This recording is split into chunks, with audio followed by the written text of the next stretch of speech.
pH, high, acid and alkaline.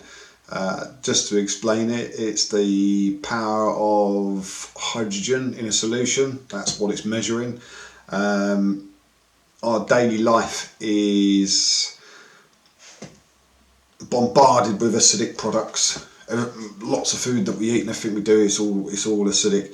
And when looking at raising our body pH, there are ways of doing it by obviously the foods that you eat.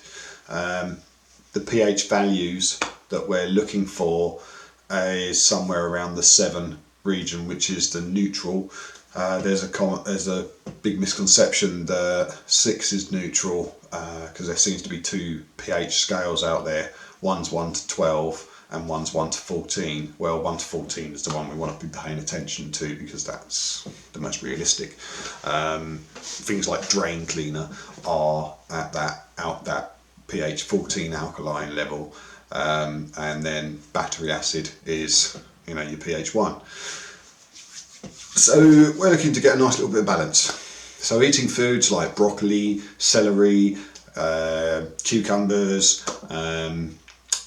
avocados, kale, all those kind of nice greeny foods will raise your body pH.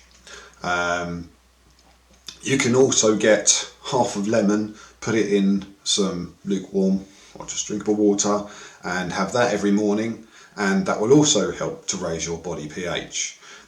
What that does, it goes into your guts, and your guts do need to be acidic to process, so the lemon will help with that, but in turn it will also help to add more oxygen to the blood cells, etc., and help to raise your alkalinity, and also help clean out fats and all sorts of, it's a detoxant, so it's really good for that too. The way that you can check your own body pH is a bit like, because basically you've just got to test your wee. A bit of litmus paper or a liquid testing kit, pH testing kit, will suffice. Just basically get a sample of your water, small sample of your water, add a couple of drops and see what colour it turns and put it to the chart. That's a way of testing your pH. That's what I had to do in the end, but I was in the plant growing industry before this, and the way you would check it with a plant is you would get a litre of water and you'd pH that to say 6. You'd pour that all around the top of the soil, that would soak through, and you'd take a sample of the runoff, as we call it, and you'd test that, and you would see from there if it had dropped down to say 5.5, then you know that there's food in that soil and it's more acidic. It's probably down to about 5 or something in the acidic rate.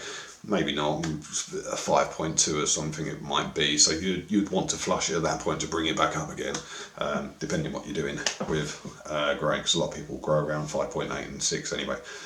But that's the grey world. I'm talking about health world at the moment. So there we have it. Just to recap, we are about 50 to 75% water as a being, and water is hydrogen and oxygen. So considering the pH value of our own water is going to be a really important factor of our lives. And if you've got a low pH, you are susceptible to cancer breeding. You're susceptible to other nasties breeding in your body. If you've got an alkaline above 7, then you're less susceptible to these nasties. And if anything, it helps process other things in your body being at a higher pH value. So kelp, avocados, broccoli, just there is alkalinic diets out there, and you can look those up. On Google there's loads of alkaline diets you can have a look at, and just basically concentrate on raising your body pH, and to avoid the acidics, stick away from cans of pop, sugar, alcohols, processed foods. There's lots of it out there. There is also, I've noticed, pH 8 water out there, which might seem a bit high, but if you are of a low pH, then pH 8 will help you get up to that point.